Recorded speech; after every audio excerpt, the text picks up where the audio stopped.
Hey, Harrison. When we've talked to Schilfe so far this spring about the outfielders, he's mentioned wanting to make sure guys like Justin and Lane get as much view as they can, basically out there. In addition to the guys who have maybe spent more time with the big league club, I'm curious from a center fielder's perspective when you're kind of trying to build that communication and that unit work as an outfield. How does that work when you have guys that are kind of going to get a lot of different opportunities and maybe you have more moving pieces out there than a standard three-man outfield would? Yeah, I put it all on myself. Guys might be moving around, but it's my job to make everybody aware of what's going on. And what I mean by that is communication. Communication is obviously very important, whether it be coming in with your infielders, going to your left or to your left fielder, right fielder. It's my job to make it just an imperative thing. And yeah, I mean, everybody does a really good job of that. There is an understanding of it, so it's not like I need to you know, pound it really home. But I do put it all on me to go out there and explain what I expect of myself and my guy to my left and to my right, because we are a unit out there. What was your reaction when the deal happened this winter here with Dex? I mean, obviously he'd been here for pretty much the entirety of your big league career and was a guy who you've had to your side for most of the whole time you've been in the outfield. What's the outfield like without him? I guess at this point. Yeah, you mentioned him being a part of my career since I kind of made my debut in 17. Obviously, he was here. He's always been a positive influence in my career on and off the field. He's always had my back. He's always taken the time to go out of his way to give me any piece of information, whether it was related to baseball or not. It's really nice to be able to lean on guys at times who do have a lot of experience, who have felt what you have felt. Again, whether it be on the field or off the field. So he's always been a great friend of mine. I will always keep in touch. But yeah, when I saw the move, I guess it's a business. I know that there was, some motives behind it, which I understand. But I also, it is what it is to me. I have a job to do. I have things to prepare for, and I'm gonna go out there and just do my absolute best to be, what Dex was to me, to be to some younger guys. And it doesn't really take a lot. It's just a matter of just staying locked in, staying present, and just being there for your teammates, just like Dex was for me. So I plan on acting that way because the guy who just exited, this organization acted that way the entire time. Jim Hayes, Fox Sports Midwest. What's up, Jim? Jim, you gotta unmute, sir.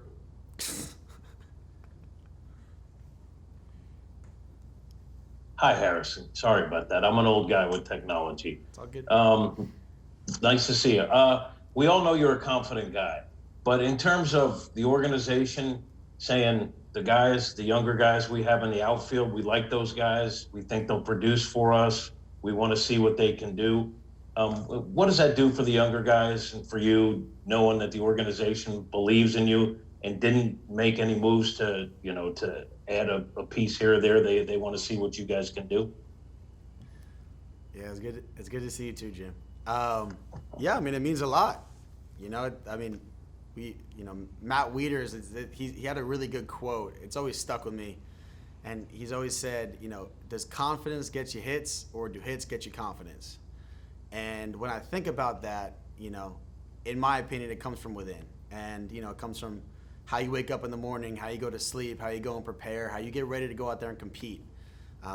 So when you have that piece of yourself confident, and then you kind of add that organizational piece where they say, listen, we're confident in what we got. We're ready to go out there and win a World Series with this club. I mean,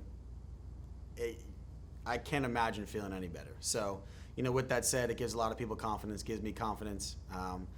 And listen, man, a large part of this game is definitely mental. So, a lot of dudes on this team are very physically talented, and those separators are those little pieces. And, this might be just that. So everyone's going to go out there and do their job. I'm going to compete on all sides of the ball, and we're going to win a lot of baseball games.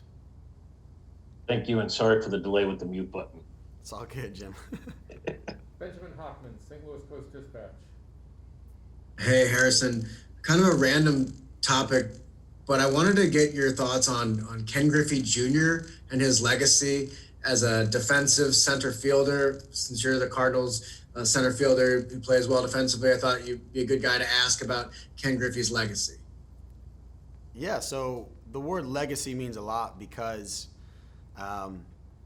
it's easy to think about the end product, and then years will go by, at-bats will go by, situations will go by, and you'll kind of look back and go, well, I wanted to create a legacy, but, I don't really have much to show for it. And Ken Griffey Jr. is an example of somebody who came to the field every day, and just absolutely balled on all sides of the field and did it with a smile on his face and a backwards hat, that he's obviously known for. But, as a young kid, seeing that, seeing the fun, seeing how present he was, that's his legacy to me.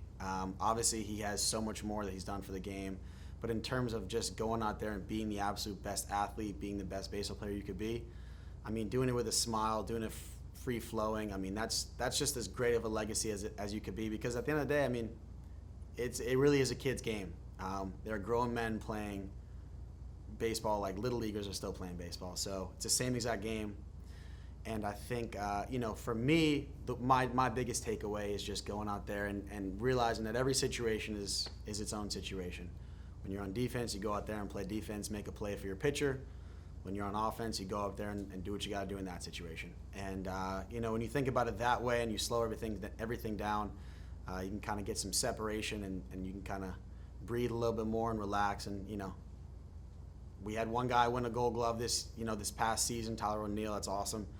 Man, I want one. I want one more than anything. And, I know what I have to do to help this team win, and it's going to start on that side of the ball, and then we'll go from there on offense. But it really starts with just my preparation and being as best a center fielder as I can for my team. And real quick, I don't know if you saw, did you see the Nike Ken Griffey Juniors that they re-released this past month? Yeah, I did actually. Yeah, pretty cool. I would love your take on them. As a shoe guy and a baseball guy, what was your thoughts on those? Yeah, they're really cool. I like the color scheme. I think they have some blue tossed in there with the white and black. I like them a lot. Yeah, it's a classic silhouette. Everybody knows the Griffeys and the Swingmans and everything. So, the fact that they're bringing it back, that's awesome. Thanks, Harrison. No problem. Zach Silver, MLB.com.